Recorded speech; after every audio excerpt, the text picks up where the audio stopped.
It is Thursday.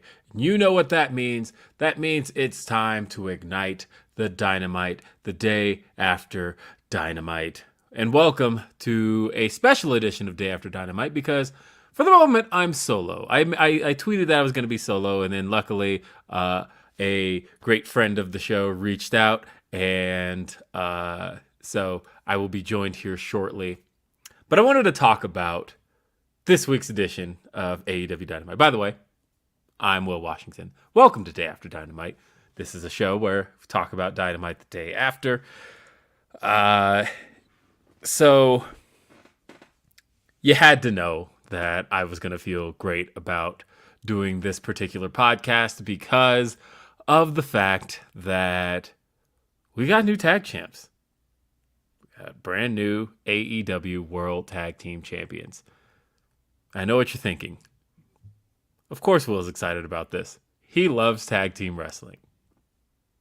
And there's other reasons. I wanted to tell a quick story here before I get into the discussion around Dynamite itself. When I say I had no idea that Keith Lee and Swerve Strickland, Swerve in Our Glory, were going to win the tag team titles, I absolutely mean that.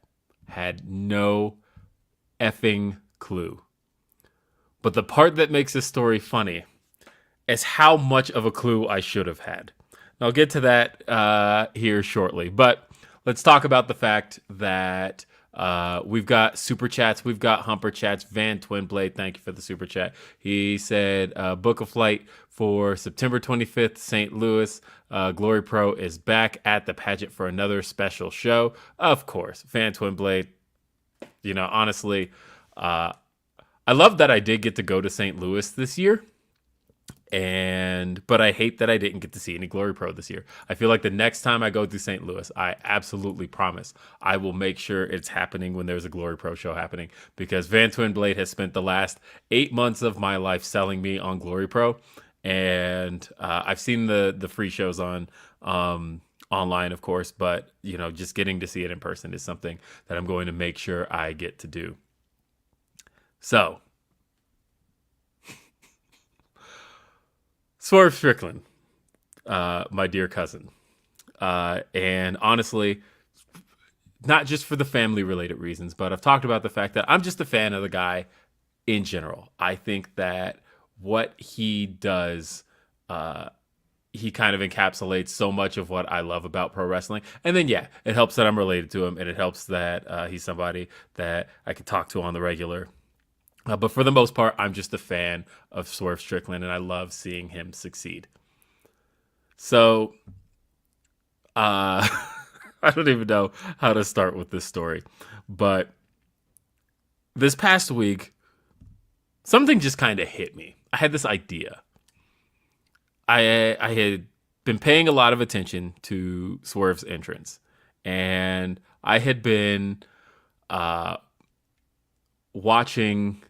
I've been in the crowd for a lot of his entrances, I should say, and so I had this idea for his entrance. I felt like something was just missing, and I felt like his entrance was missing I don't know, just something to kind of, like a striking entrance. The example I had in mind was kind of like, you know, when the Usos first introduced their theme song, and it was cool. It got like a good reaction. But once they added the Usos to the beginning, like that was really where it hits you. And so I was thinking, I felt like Swerve's entrance needed something like that. And I thought, you know what would be cool if they added a Who's House to it. And so I had suggested this to AEW, and sure enough, it actually they went for it. They were straight up like, yeah, that would really enhance his entrance, and we could probably get it done this week. And so we could probably get it done for this week's show. And so I'm like, all right, cool, that'll be great. And then all of a sudden, I just gotta hold on. I'm gonna do it myself. Jeremy Lambert. Hey, how are you? What's up? I'm great. I'm in the middle of telling a story of how I very much should have known that Swerve was going to win the tag titles and didn't pick up on any of it. Did he not like message you and be like, "Hey, it's gonna be a great day today"? Like, Let me tell you how. Like I said, when I get done with this story, the amount of hints that were in front of me, uh, like I said, missed it all. How's it going for you? Good. I saw you didn't have a co-host, and I just assume. Go ahead. I do shortly. That I see Caden backstage. I see Caden backstage. I was gonna bring in Caden shortly. I hadn't confirmed it was Caden yet, so okay. There's a spoiler. But I hadn't said that on the show, but I figured you were gonna swing through. What's up? How are you? I'm good. Yes, I figured you didn't have a co-host because if you don't have a co-host, you just know I'm going to pop on, and that is your way of asking me without actually having to ask me. I actually was going to ask you, and then I thought, you know what? Let me tell this story. I want to get this in here. I want to hear this story. Okay, fine. Jeremy gets to stay for this story, and I'll bring in Kate. So, as I was saying, I had reached out with the idea for the theme song. And it got, they said, yes, we'll get this done, right? And so then it actually came back on me, and I was asked, hey, do you want to make the edit yourself? And I thought, do I? And so I went through and I actually made that change to Swerve's theme song myself. And I reached out to Swerve, and I had gotten kind of his take on which of his, I guess, whose houses he wanted added to the entrance, how he wanted it said, because he said it various different ways, where I should cut it from, should he record a new one? We talked about all of that. In the process of talking about that, he's, of course, on his way to Savannah, Georgia, where this show took place. And I hear Jessie in the background. Jessie, his girlfriend, those who may remember her from NXT, Jessie Kamea. I hear her in the background. And so this should have been hint number 2. The theme song change should have been hint number 1. Hint number 2, I hear her in the background, and she's like, hey, Will. And I'm like, oh, hey. My only thought was, oh, she must be headed to the show because Savannah, Georgia is driving distance for them. So, what's the difference? What difference would it make? So what's the you know what I'm saying? Like, she's here. I didn't even consider, oh, this is going to be a big moment for him. That's probably why she's there. Didn't even occur to me. The biggest one, though, Will, I can't believe you missed all of this. So, literally right before the match starts, I get a message from somebody who literally was spoiling it for me, and I still didn't even pick up on what they were saying. They messaged me, and they were like, they said, so I heard about the titles, and I went, titles? Okay. I feel like Homer in that episode where, of that episode of The Simpsons where everybody's trying to tell him Marge is pregnant and he's just not picking up on it. Literally to where Mo goes, way to get Marge pregnant, Homer. And he's like, that's a weird way to put it, but thank you. I do love my new job. Like, I felt like that because, again, I saw, wow, heard about the titles. Didn't even consider. I'm like, what titles? What does that even mean? And none of this was getting through to me. And so when they won the championships, I swear to you, I lost it. And then all of it starts to click for me. I'm like, wait. Of course. Didn't even occur to me that Swerve and Keith Lee were actually going to win the titles. But they did, and I was... It's probably best that it didn't click, because then you got to enjoy the moment more when you did see it. Because if you get spoiled on things like this, it's not as fun, I would imagine, for you. No. Watching it live, like, okay, that was cool. I'm sure you're still excited, very happy, but you knew it was going to happen. So the moment isn't as it is if you didn't know what was going on, which you didn't. Oh, so I will tell I'm you. actually happy that your aloofness in this case worked in your favor so you could enjoy the moment. I'll tell you, Swerve has never spoiled a finish for me. There have been times where I have actually bit on things that I thought were going to happen and then didn't. Like when he first challenged for the Cruiserweight title back in NXT, I thought he was going to win it. Multiple times I thought, oh, he's got this. He's going to win this. And then he didn't. And I'm like, you know what? But I bit on every false finish there. I was genuinely surprised when he won the North American title. I guess I wasn't surprised. It was like, okay, it's time for this to happen. He should win it. And then he did. But in this particular case, no idea whatsoever. Didn't even consider that, hey, he's got a theme song change here. Now, granted, the theme song change was an idea I had presented.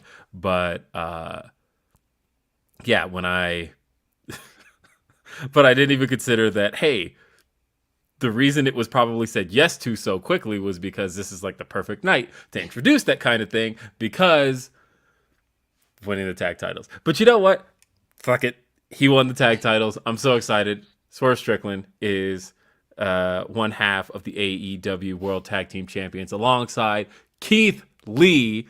And that I'm so happy. I could not be happier. And I would have been happy with any outcome of that match. I was like Reg in that regard. I was like, you know what? Swerve in Our Glory wins. Great. If Ricky and Hobbs should have won. No offense to Swerve and Keith Lee, but Ricky and Hobbs should have won. I mean, maybe. I think if it's heading where I think it's heading creatively, I think the belts being on babyfaces probably makes the most sense right now. And so, in that sense, what babyfaces are, I guess, closest to being in that scenario, and right now those are the two, right? Like, what other babyface tag teams, I guess, are there? FTR. But FTR is very much involved in like a lot of other things. Like, they are, but they're still a babyface tag team, right? But they're also like defending the ROH tag titles at this coming pay-per-view. Like, I think FTR is ultimately going to win all the belts. I think that's where this is going with them being the belt collectors. But at the moment, they've got stuff to do. So I don't know. And maybe I'm wrong there. But I felt like as far as any teams were concerned, a babyface team is probably the best direction right now for where I think it's heading. Is Christian Cage and Luchasaurus going to challenge for the tag team titles? Are you going to be brought up in a Dynamite promo by Christian? Will, I know you're alive, but is Christian going to be like Will Washington, that dirt sheet writer, just leaking all the information? I don't leak a thing. I don't have to. Christian bringing in family to everything. Yeah, Christian is bringing family into everything. But anyway, I wanted to tell that story and how I had all of the signs there and was completely shocked. Like when people, because I had tweeted just the Swerve's house thing, and people were like, oh, I see what you were doing there. I was like, no, I was talking about the theme song. I literally was talking about the song. I had no clue. I had kind of spent all day thinking about the fact that, hey, my edit to the song is going to play at the top of the match. Didn't even consider it would play at the bottom of it. Not even for 10 seconds did I consider that. I thought, all right, Young Bucks probably retain here. Like, at best, Team Taz wins here. But, like, is it time for Swerve in Our Glory? I don't know. Guess it is. I am happy, dude. My whole family, by the way. Like, my mom gets so mad when Swerve loses. She... That rules. That rules. She's like... how come they won't just let that baby win? And like that's how my mom will do when that happens. My dad, same deal. Well, and the hard part is, like, I'm like, wow, if you watch Rampage, like he wins quite a bit. But I suppose, watching Dynamite on Wednesdays. And then my dad wasn't even watching. My dad just turned to Facebook and saw everybody on Facebook whose last name is either Washington or Strickland posting about it. And my dad calls me and he's like, did he win the titles or something? I said, yeah, you missed a great main event. So that's my story. Thank you for listening to my story.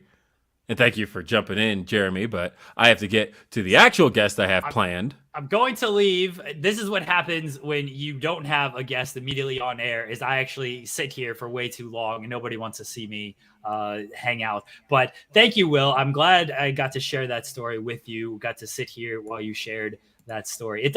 I am genuinely happy for you for that moment, that it was not spoiled, that you did not realize I mean, the worst part is it was like spoiled and I'm just an idiot. But you didn't know, so it wasn't. So it's fine. So it's good. It's all good. Yeah. No, it was cool though. And I'm really happy for everything that took place on the show. As a matter of fact, talking about Fyter Fest, and we'll be talking about that shortly because I do have a guest and we'll just bring him in right here. Oh, look who it is. It's Caden the win. Hi, Caden. Hey, nope, look, you're muted. Himself. You're muted. What an unprofessional jerk Caden is. I pulled a Sean. Work on my logo. Work on my clips. Caden, what are you doing talking to Will Washington? I have other things that you need to be doing. This has been my run-in, my cameo on this show. Nazem Kadri, stay in Denver. Bye, everybody. That's right. Oh, look, now we have Caden. A lot of headroom. There he goes. All right. So, how you doing, Caden? I'm doing pretty good. I have today off from work, so I'm very happy to be able to chill for a little bit. Awesome. I don't have today off from work because I'm doing some work right here, day after Dynamite. But seriously, Dynamite took place last night. It was Fyter Fest, the 4th ever Fyter Fest. Can you believe that? And I guess you can even extend that, right? Because if it's gone 2 nights, 3 straight years, this would be the 7th ever. I guess, no, next week's would be it. This is the 6th ever Fyter Fest show. Yeah, this was the 6th, and then tomorrow would be the 7th, technically. Yes, tomorrow will be the 7th. So, Fyter Fest. I'm still not sure what Fyter Fest is supposed to be. I mean, I get it is supposed to be the play on Fyre Fest. Mm-hmm. Man, are we way past that. But for whatever reason, Fyter Fest has stuck around as a name. And it takes place over 2 weeks. First week in Savannah, Georgia. The End Market Arena, I want to say it is. This was a show that...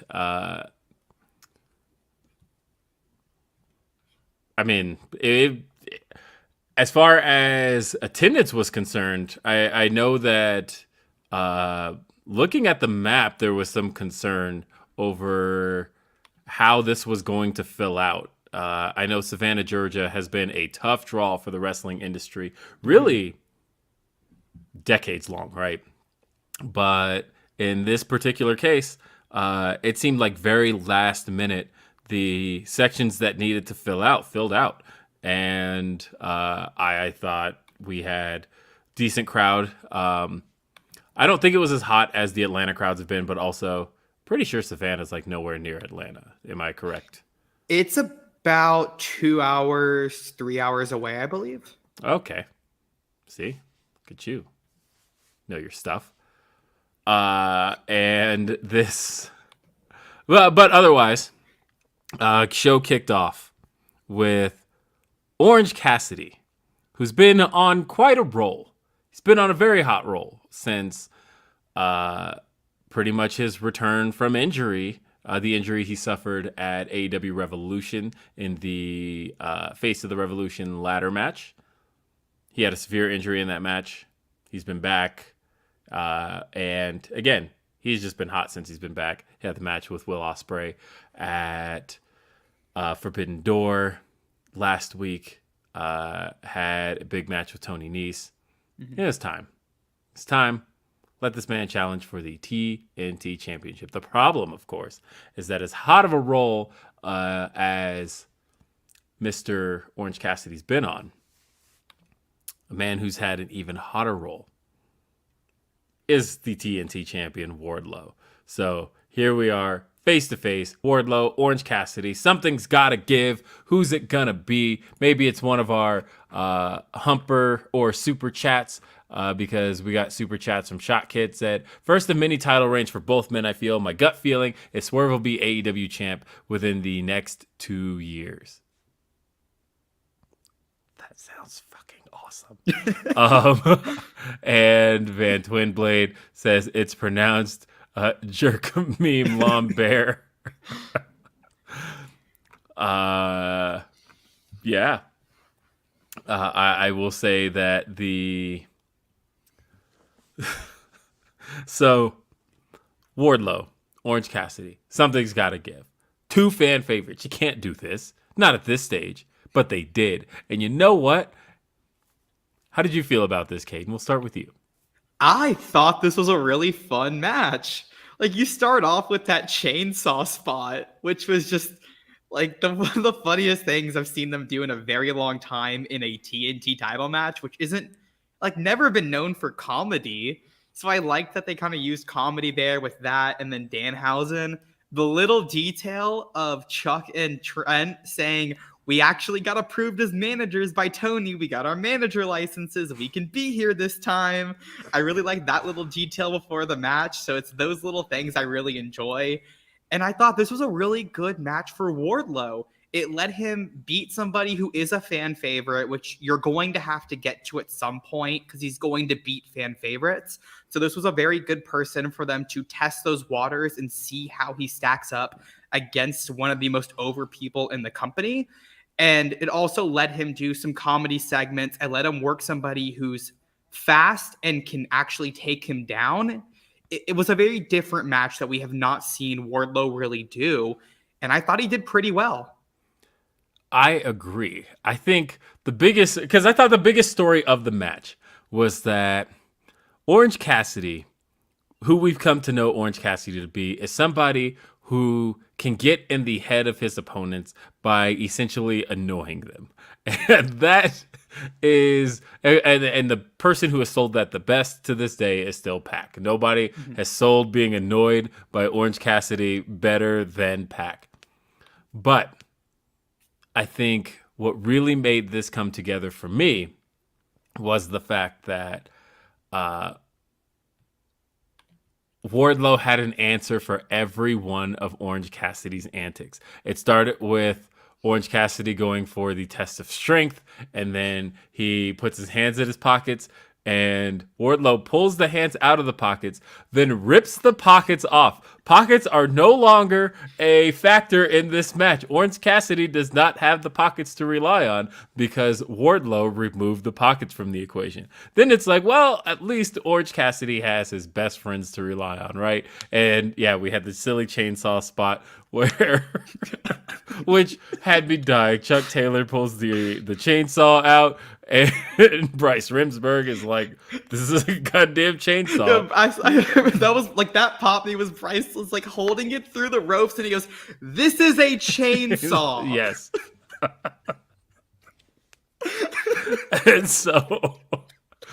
and so they get ejected, and then Orange Cassidy like tries to lure Wardlow in, and Wardlow looks over and reaches under the ring and pulls out Danhausen. Danhausen attempts to curse him and is like, no, I'm not going to do that. And literally at every turn, it felt like Orange Cassidy and his antics could not get under the skin or even phase Wardlow a bit. And I feel like that really told a story in the match where like started comedy, and then all of a sudden Orange Cassidy's like, okay, I don't have this in my arsenal anymore. I just have to do what I do best and wrestle this guy. And then that's where I thought the match got really fun, got really intense, had some believable false finishes at times. But at the end of the day, Wardlow got the victory over Orange Cassidy, beat him clean, beat him decisively, gave a lot of Wardlow fans a great gif of a pin. I feel like Rhea's been feeding a lot of the wrestling audience a lot of great material, so it was time for Wardlow to answer back. I wonder what a Rhea versus Wardlow match would end up like. Find out one day. Either way, I had so much fun with this. This is solid A material in that I recognize your mileage will vary. If you're not an Orange Cassidy guy, you hated this. Guaranteed. Guaranteed, if Orange Cassidy and Orange Cassidy type comedy is not for you, you hated this. Sorry, Orange Cassidy shit is for me. I love this. I had a lot of fun with it. And I thought that it made Wardlow look like the smartest guy in the room. And he's already looked tough. He squashed a ton of people. We've seen the Powerbomb Symphony. We've seen all of that.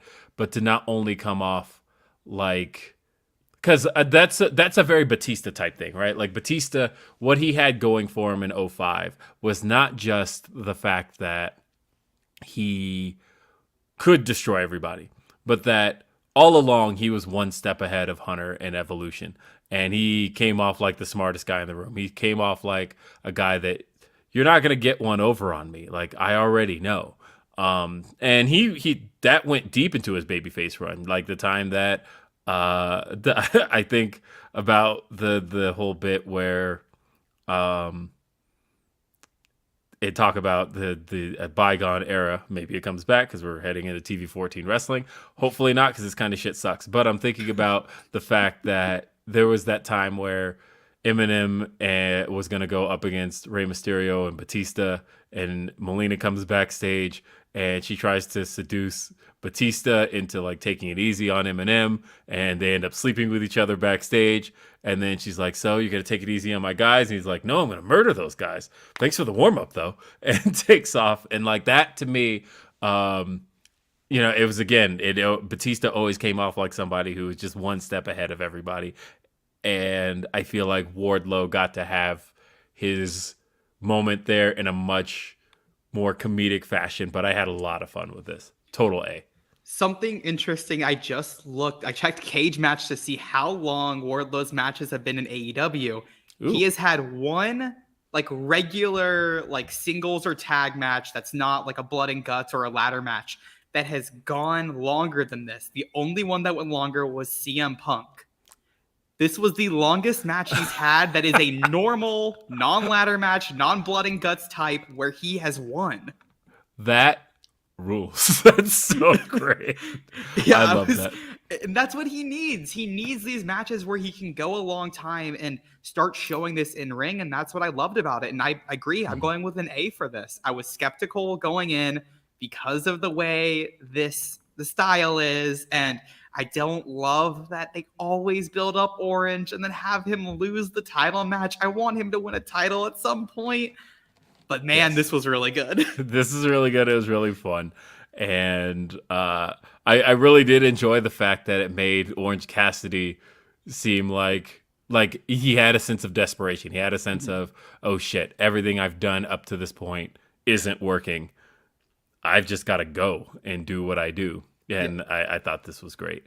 We had a promo from Chris Jericho where he comes out to call out Eddie Kingston and talk about Eddie Kingston's challenge to him. He talked about the relationship between Eddie Kingston and Ruby Soho and her getting involved here.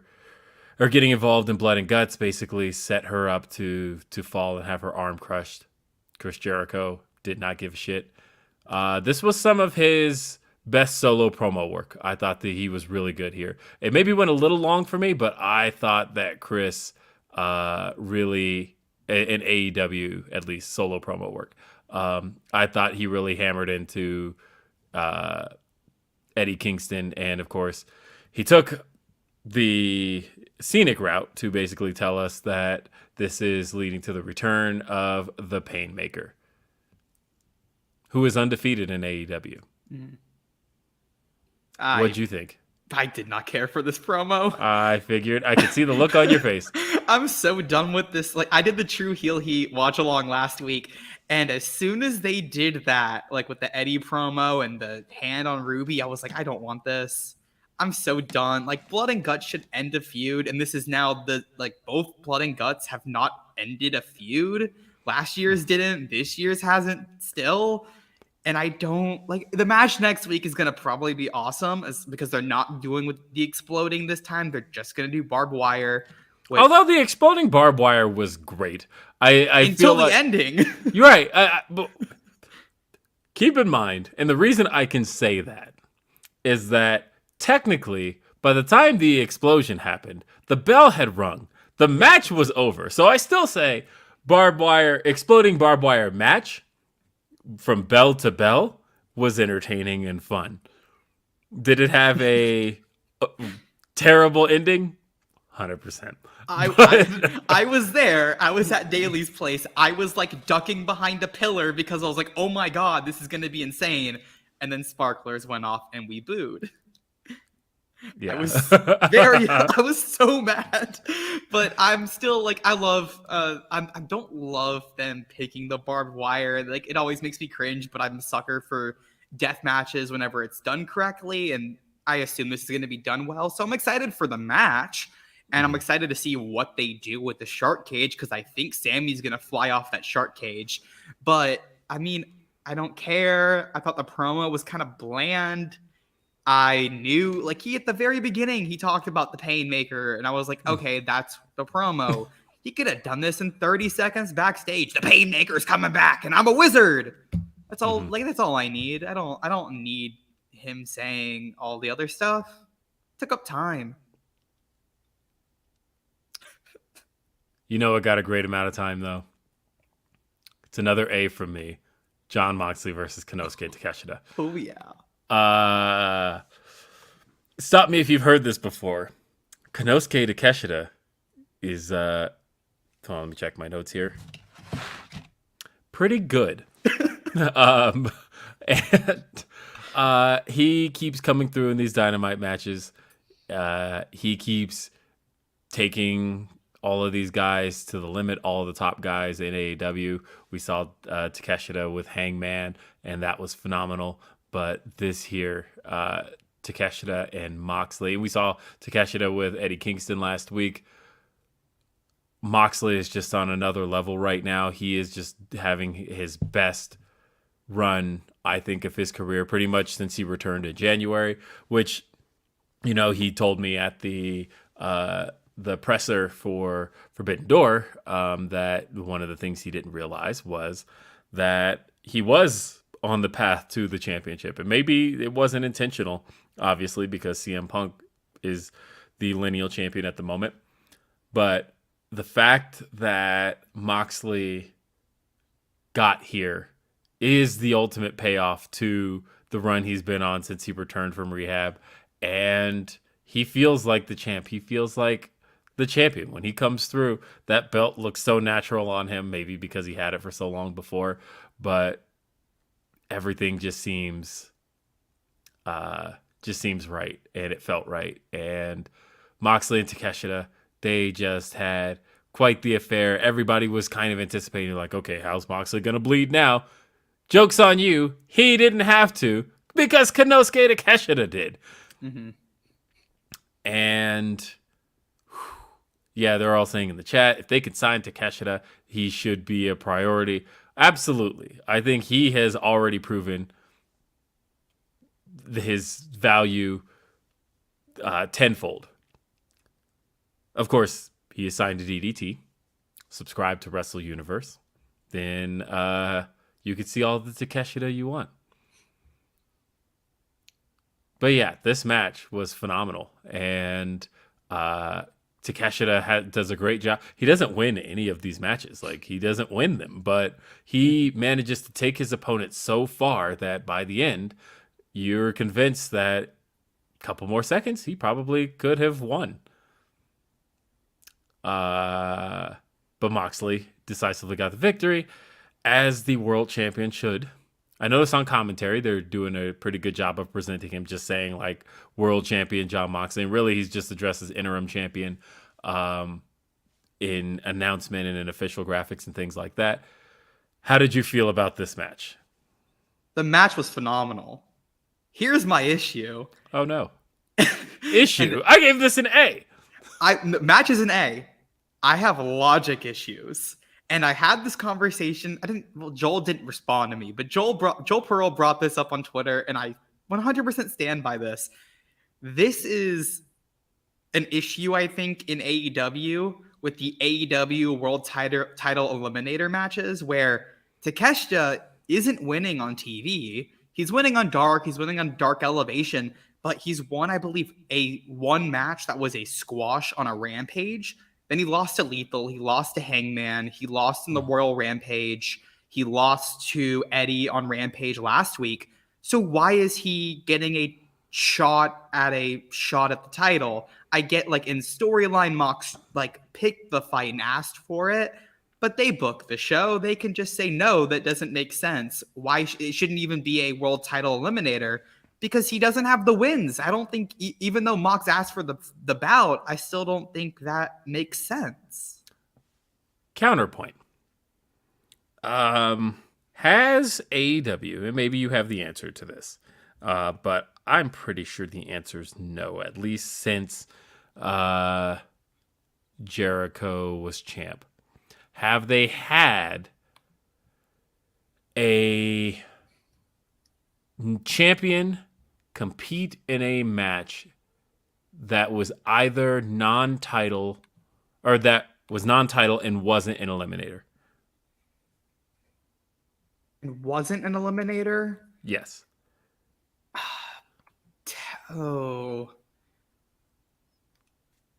Technically, the 5-on-5 with the Elite and Dark Order would be an eliminator. Okay, so I think my point here is you're really in the division that the championship existed, right? Do you count the trios match from Forbidden Door with the Young Bucks?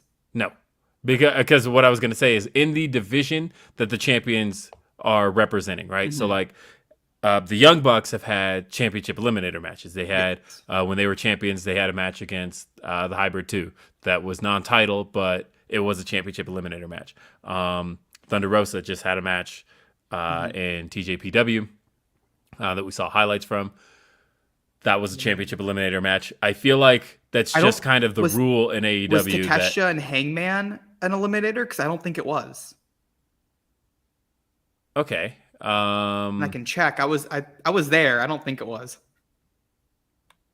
Where did that one take place, by the way? Houston. University of Houston. That's right. Okay. I will try to find that. Yeah, try to find that, because I feel like they're pretty consistent with the idea that a champion in a non-title match tends to be a championship eliminator. But either way, okay, fine-ish, but I feel like while we already have the established precedent like on this show, the idea that again, we just saw Miyu Yamashita versus Thunder Rosa in a championship eliminator match. Like, we just kind of saw the same scenario of somebody who's not signed to the company, somebody who is known for their work overseas. I don't know. I liked it because I feel like he kept coming close enough to where I could see. I like on certain falls, I was convincing myself, all right, Moxley's going to lose this, but, you know, he'll win, just like we know Thunder Rosa's going to win. Either way, I loved it. This is solid A match. Moxley's the best. Strong. He is fighting hard for that Wrestler of the Year.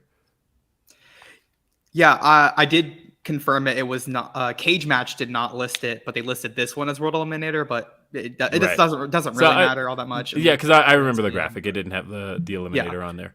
Overall, I just I wish they gave Takeshita a win. Like, just give him a win on TV before having this. That's the only thing I ask for. Like, it can be a squash, and I don't care. Just something, because he's lost so much leading up into this, and then he's getting a shot at the champion. That's just my issue. I'll say this though.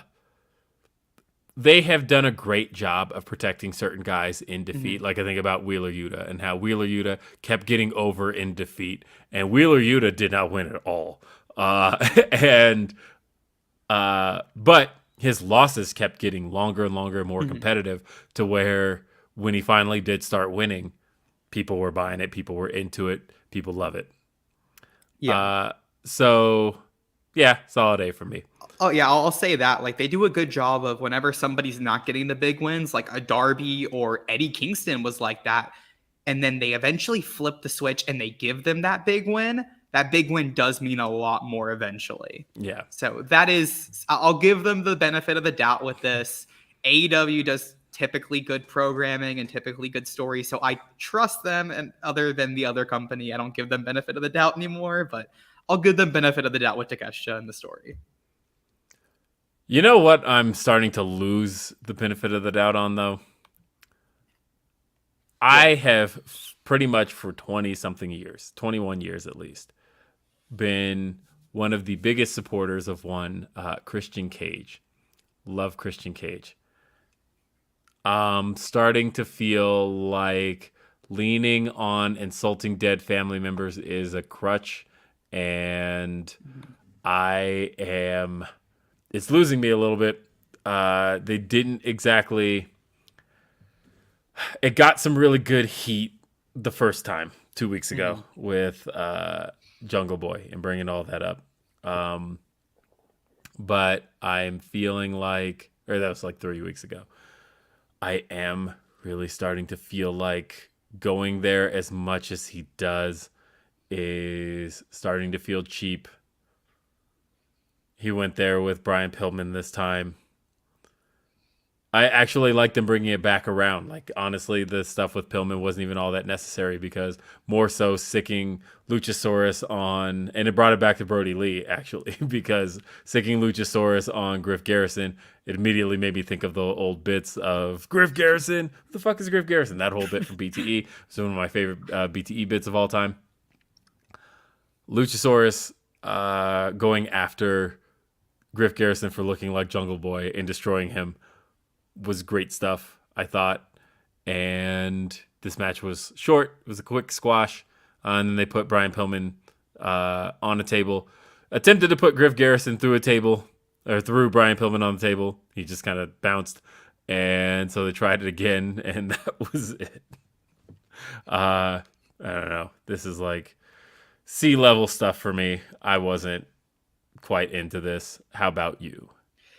Yeah, I've really enjoyed everything they've done with Christian until last night. I agree. They've gone to the well a little too often, especially with Pillman Jr. They just like they did this last year. MJF did this last year. Yeah. We've been here. It's fine when you do it once, and when you continuously do it, it's no longer good. It's going to the well way too often. I don't care for it. It's the same. Like, I didn't like the Jeff Hardy comments last week either. Like, I'm fine if you want to keep it with the Jungle Boy stuff, as long as you do it in moderation and don't overuse it. But when you keep going and you keep doing this type of stuff, I think it's cheap and not. It's grabbing at the low hanging fruit.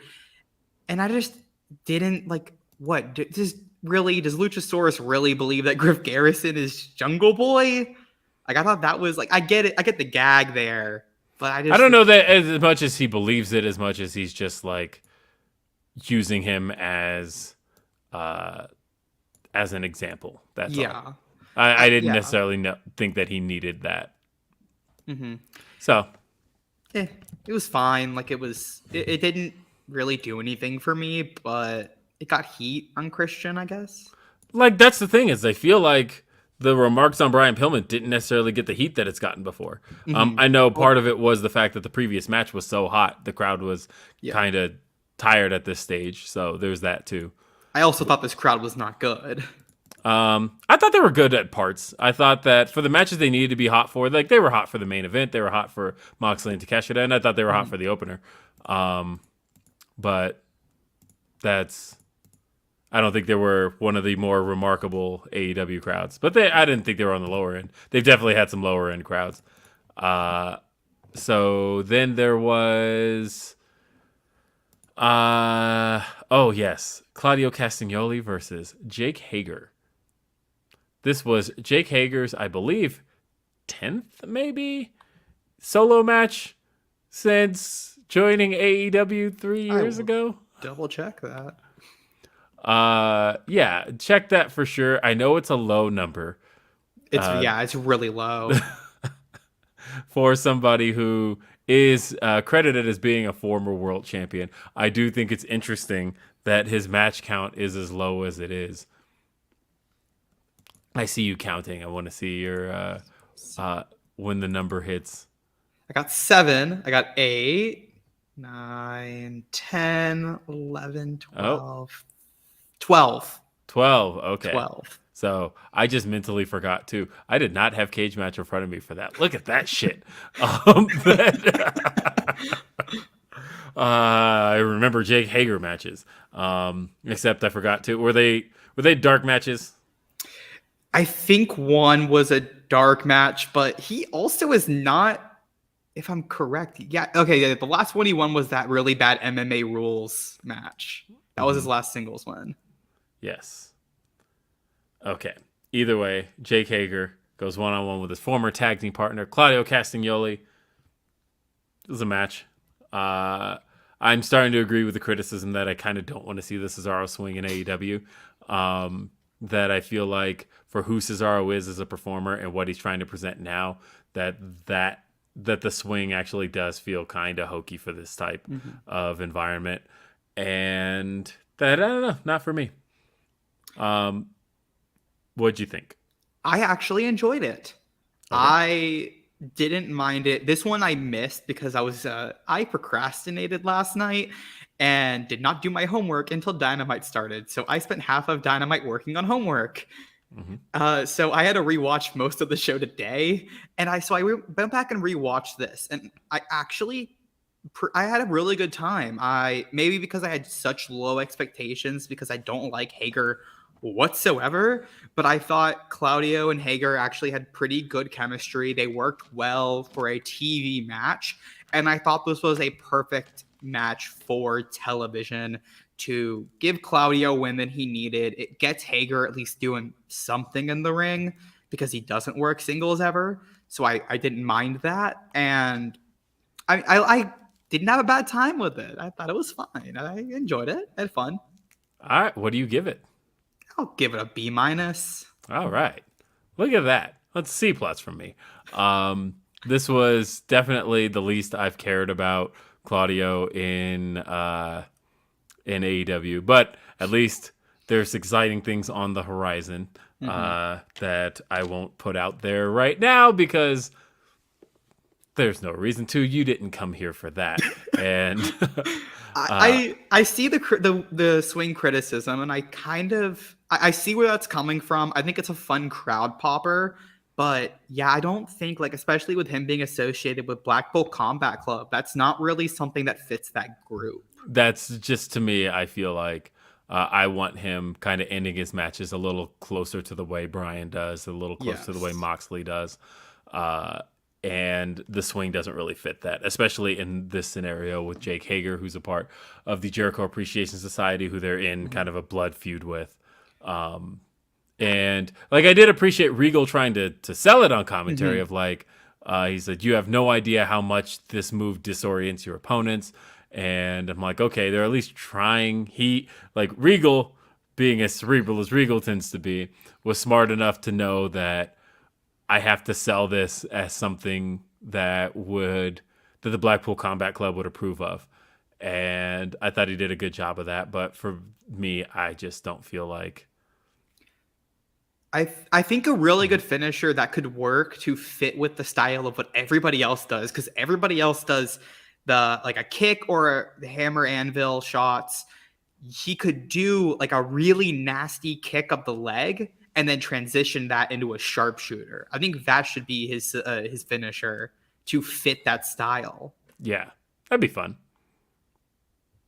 Then we had a couple of promos here. So we started with Thunderstorm being interviewed backstage, and they were interrupted by the good doctor, Britt Baker. We haven't seen her in a while. She was interrupted by Britt Baker and Jamie Hayter.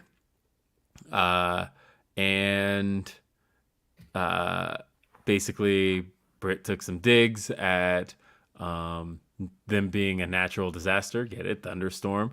And then ultimately brought in a sandbag to insult Thunder Rosa with.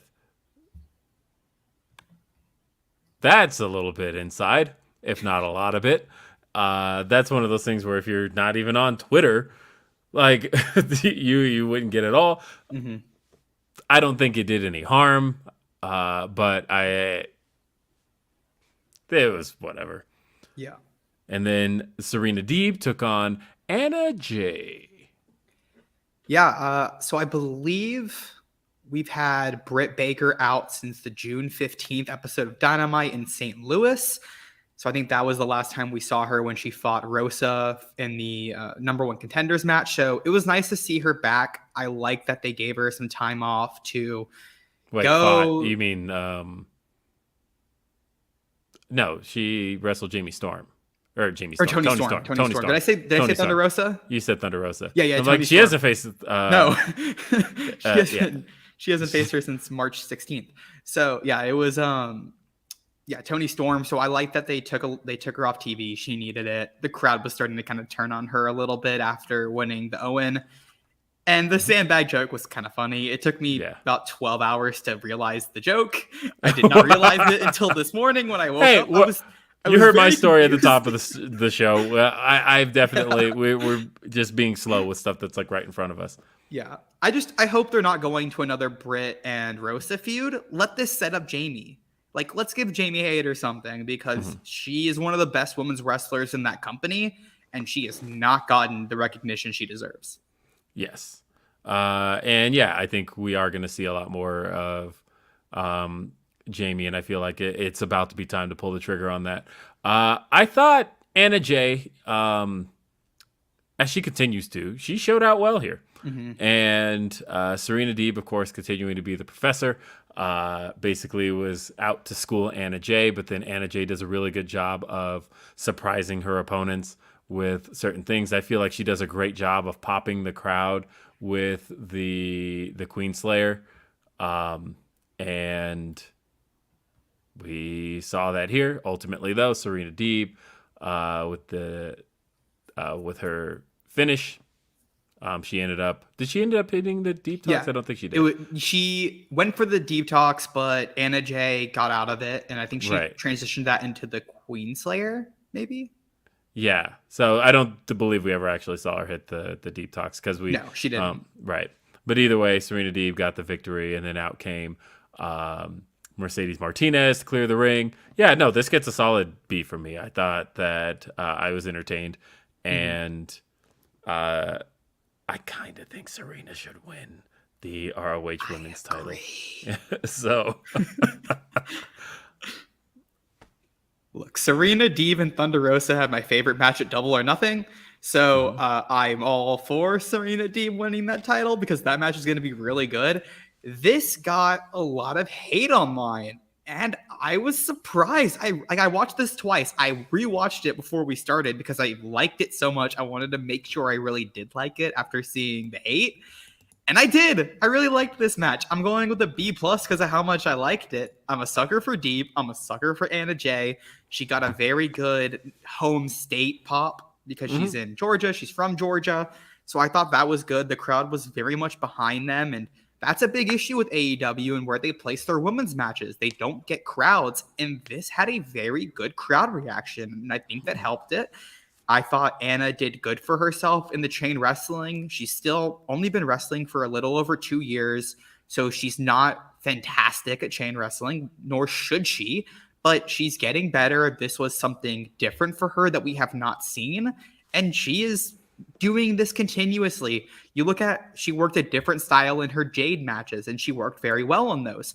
Now she's working a different style in this Deeb match, so it's letting her do these new styles to round her out as a performer, and now she's going to go into this feud with Ty Conti.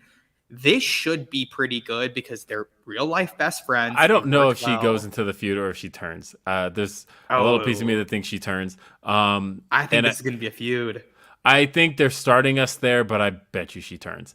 And the reason I say that is because technically Ty's beef at the moment is with Ruby Soho. And I think that, I don't know, I have a feeling that she's going to turn. But we'll see. See where that goes. The main event, though. Oh. So, again, entrances. We had Team Taz's entrance hit. I spent all day just excited over the fact that, hey, my idea, my edit of They're here! Team. The sex bots! They're here! They're my here. first sex bots. I've never had sex bots on a stream. That's right. This is what I do. I made it. So when I spent all day ready for just to hear it, and I was just thinking about it the whole day. I was like, okay, here it is. Let's see how it goes. And then sure enough, whose house? And I feel like a lot of the crowd caught it. I think they weren't expecting it to be a part of the entrance. Mm-hmm. And so I think as time goes on, you will see that I was correct in adding this to his entrance. But Swerve and Our Glory made their way down. The Young Bucks, they make their entrance. Nick Jackson ate a piece of confetti. That was actually, or ate a streamer, sorry. Ate one of his streamers. That was hilarious. And this match basically was in high gear from the moment it started. If the triple threat from Double or Nothing was a 4.5-star match, this is the 5. Because I thought this was everything it needed to be.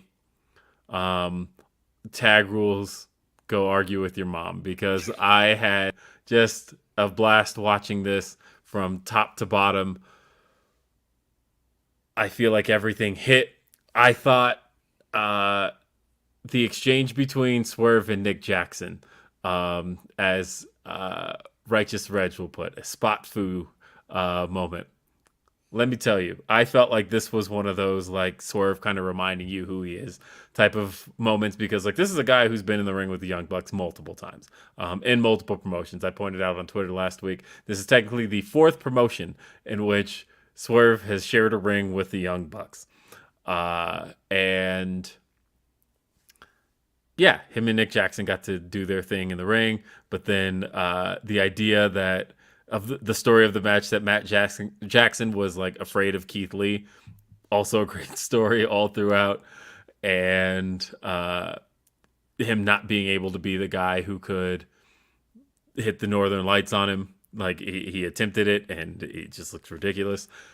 That was great. But also I feel like Team Taz really sold themselves as potential winners. Like Ricky Starks just came out there on fire, and I thought the spear he hit on Swerve was probably one of his best spears that he's hit since he's been in AEW. Powerhouse Hobbs really got the show out. That Spinebuster Fest was really good. The man hit a frog splash on Keith Lee. That super clean. I bit on a lot of the near falls. I bit on...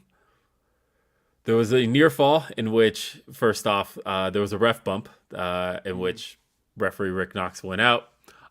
If it were me, the only thing I would have changed about the booking of this match, and this just occurred to me.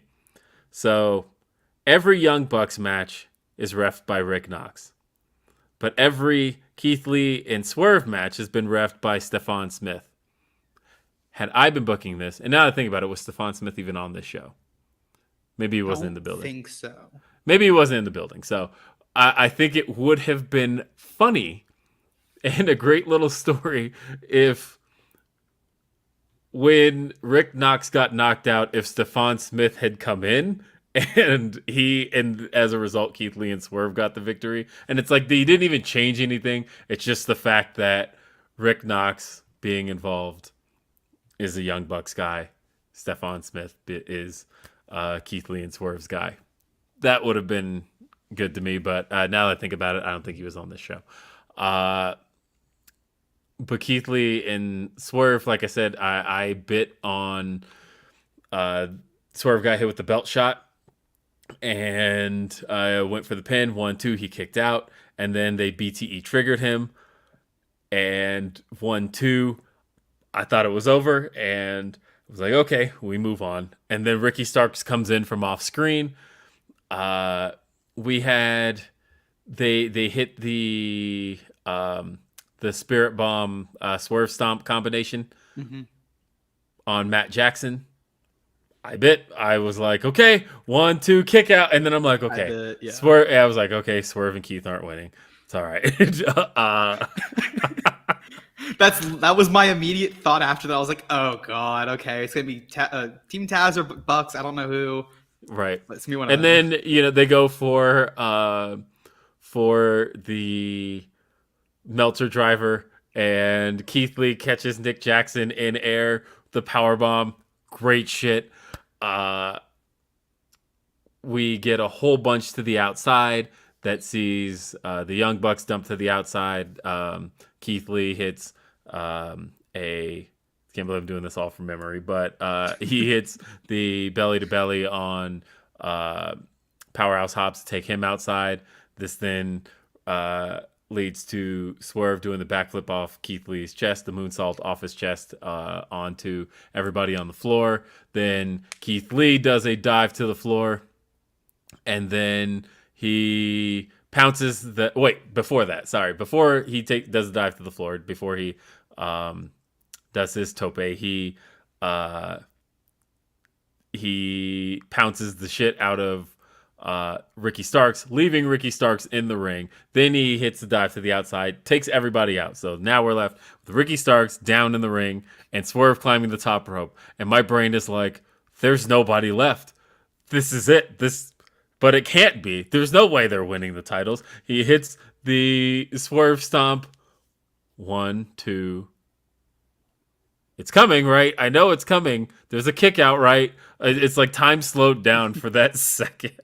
And I'm just like, there's no way in hell they're winning this. They can't be. That doesn't make any sense to me. They're not winning these championships. This is the Young Bucks. This is their titles. And Team Taz and Swerve and Our Glory are going to move on to do their thing against each other without the belts.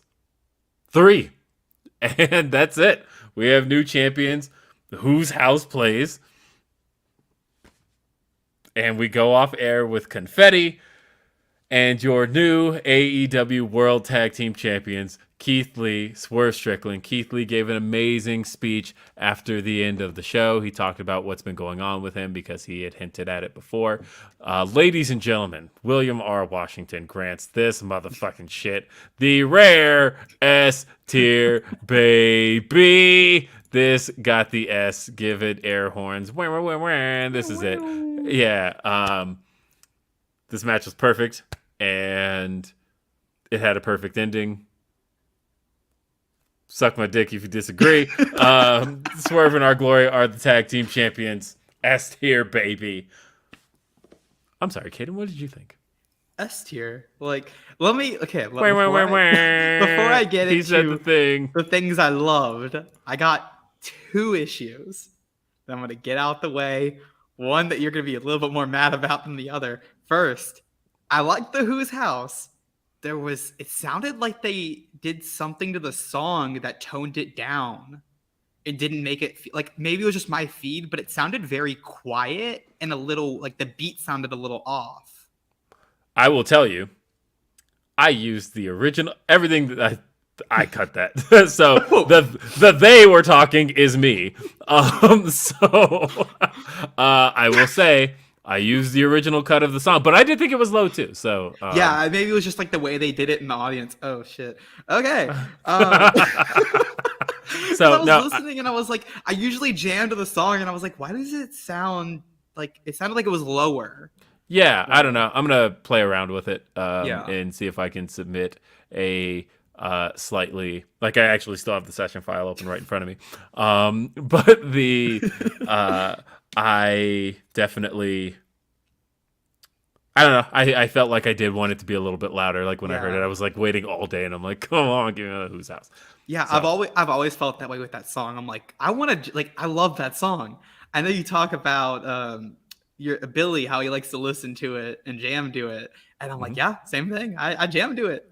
So and that's really my only issue with the entrance. I love the Who's House, great idea. That's like a lot of those, like a lot of people in AEW sort of have that like the thing that hits before, and you talked about this with Ruckus earlier on Grapsity, how they have like that little thing when you hear it, you know, oh, it's that person, and Swerve didn't have that yet. And that was the idea I had. It actually came like right after we did that interview. That's what got me thinking, and I was like, you know what? I'm just gonna pitch this idea and see how it goes. So, and I think my little contribution to last night. Yeah, it's gonna end up being similar to the Burn It Down that Rollins has, where like they start hearing it, and then they're like, oh, we got to continue yelling it until the thing ends. Yeah, and I really like that. I think it's gonna end up being awesome. And like this match, oh god, I don't know like what else to say about it other than like that frog splash had me gasping, and I texted like my friends at Casual Viewer, and I texted him, and I was like, bro, Will Hobbs just hit the best fucking power or best fucking frog splash I've ever seen. And I was like, that's better than like half the Eddie Guerrero ones I've seen. Like that was really good. Yeah, no, he was clean in the air. I love that. So like I love a big guy hitting a frog splash. I like Keith Lee's like speech after had me crying in the car on my way to Whataburger. Listening to it while on the way to Whataburger, and I was like crying. And then he said like, and I'm in Austin, Texas too. And then he was like going to Austin, Texas, and that like hit me emotionally because that's where I am. That's where his friend is. So it's a personal thing I kind of had with it. And Keith Lee's a Texan like me, and I love Keith Lee. Like that's partially why I love him so much. So it really like got me in my feelings. Like I don't know what else to say about how great this was. This was great. This was really good. I didn't expect this. It was a feel-good ending to Dynamite, like, and they're really pushing these times, by the way, as of late. My DVR, I'm actually mad that I don't have the full celebration. My DVR cuts off. It's like 1, 2, 3, Who's House, and then he gets handed the belt, and then it cuts. And I thought, and my DVR is set to keep an extra minute of Dynamite. So that means that it went past my extra minute that my DVR is already set to do. That either way, I could be happier. And yeah, they're talking about it in the chat because they call it the Bullfrog Splash on commentary. It is interesting. I was watching an old episode of Nitro earlier today, and so I am in this like mentally conditioned mode to accept that, look, commentary changes halfway through the show. And that used to happen on Nitro, where Bobby Heenan would come in halfway through. You'd have Larry Zbyszko at the top of the show.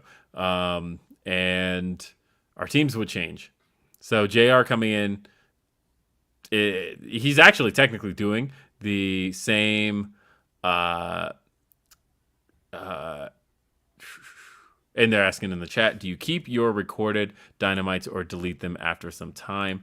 I keep all of it because I keep everything I record because I have the unlimited cloud DVR. And so, I don't know. I think it'll store like 30 weeks before it'll start clearing stuff out.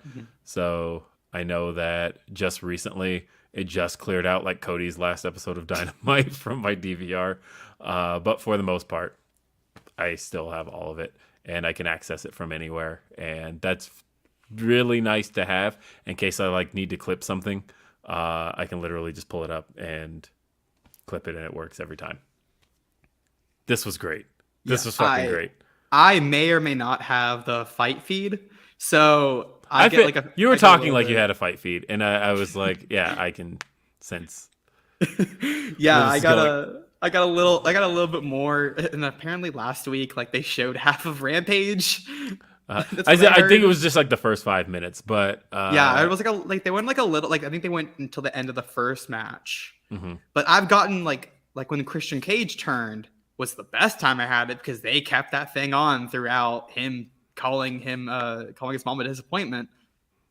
Yeah. Or calling Jungle Boy disappointment to his mom. That was fantastic. I'm from Lithuania. I'm from England. I live in England every Wednesday and Friday for 2 and 1 hour respectively. But yeah, I like that they're giving a little bit more time and they're letting them go a little over into the overruns. And think about when that started. That started at the Los Angeles show when they really started going over a little bit. Like there was the Satnam Singh debut, and that was a little different, but they've gone like 1 to 2 minutes over since they had that party with Discovery. And I think that's a really good sign for AEW going forward is that they've gotten backed by Discovery. They've got that. Well, I think they got like the premium ad package. Like the ads have been a little different, more premium ads that they like giving them. And I think that's a great sign. I think that, well, I said this on Twitter, that there were a lot of people without a whole lot of evidence backing it, saying that they thought the Discovery move was going to push AEW toward a more PG direction. Mm-hmm. Where, like, no, if anything, they're literally hyping Shark Week with a barbed wire shark cage match. No, they're going the other direction. And on top of that, WWE is actually going TV 14. Mm-hmm. We're heading toward a more violent pro wrestling industry, I think. And yeah, we'll see where that goes. I do think it is funny that now that there is this overrun, I wanted to bring this up last week, but I didn't get to do the show last week. So part of the way TBS makes up for the overrun is kind of a lot of networks do this when they have live television that can have fluctuating times, but it's particularly noticeable when there's music. But the way that they're adjusting for the minute or so that like American Dad lost last week is that they changed the playback speed of American Dad, and it was playing just slightly faster. And I particularly noticed on the theme song because I wonder if you could like do that, but like not do that for the theme music. But like they kick it to American Dad after Dynamite had gone over about a minute, and literally Good Morning USA is definitely playing at like 1.3 times speed, and until the show catches itself up. Mm-hmm. Yeah. Which I suppose is better than just the network being 5 minutes behind for the rest of the night, which USA Network typically is, or was before they cut off the Raw. You brought up like how people like to say they were saying Discovery's not going to like certain things about AEW and had no evidence. Well, I saw somebody last week grasping at some straws and was like, when was the last time there was a battle of the belts? Last December? Looks like Discovery doesn't like AEW. And I'm like, this one like August 4th. And there was one like 2 months ago in Dallas. They're quarterly. But they're quarterly. There's literally about to be one. It's in Grand Rapids, Michigan, I want to say. Grand Rapids, Michigan, August 14th? No, I think it's the first week of August. I think it's August 6th is when it airs. It's coming up here like really quickly. Yeah. And we just had one. I think it was first week of May. They did the Battle of the Belts with Nyla and 3 months later. Or maybe it was April. I'd have been April. Yeah. Well, either way, I think you're early. It was like the week after. I think it was the week after Mania. Yeah. Because they came right back to... Yeah, they came back to Garland. And and guess what? They signed up for 4 of these for 2022. Like, regardless, they're going to finish out the 4. And the 4 quarterly specials. And they're going to order more. They're ordering more. It's easy TV for them. I don't know if they're going to be live anymore because this upcoming one isn't live, which was actually smarter. The last one wasn't live either. Yeah, I think somebody planning these out. Shout out Raphael Morphy. they probably came across the idea that it makes more sense to do Rampage live and then tape Battle of the Belts than just do a standalone Battle of the Belts and then tape a whole bunch of Dark, which is what they did on the first one. Yeah. So Van Twinblade says going TV 14 isn't going to make creative less trash. Duh. Like, we know that. What TV 14 does is it lifts restrictions on matches. I think that I mean, you saw Cody's tweet. Cody wants his blood. Yeah, are you kidding me? He's like sharpening the razor blades now. But he's like training his bicep while also like getting the razor blades trained too. Mm-hmm.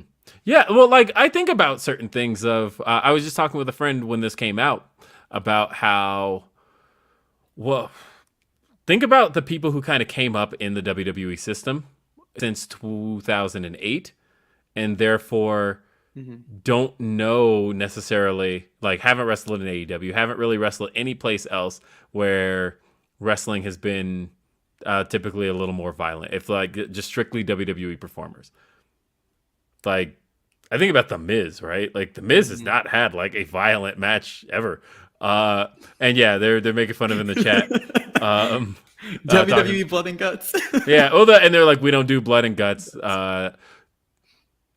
Guys, and I'll leave it more up to David Bix and Span to pull this up because Bix knows where to find all of this.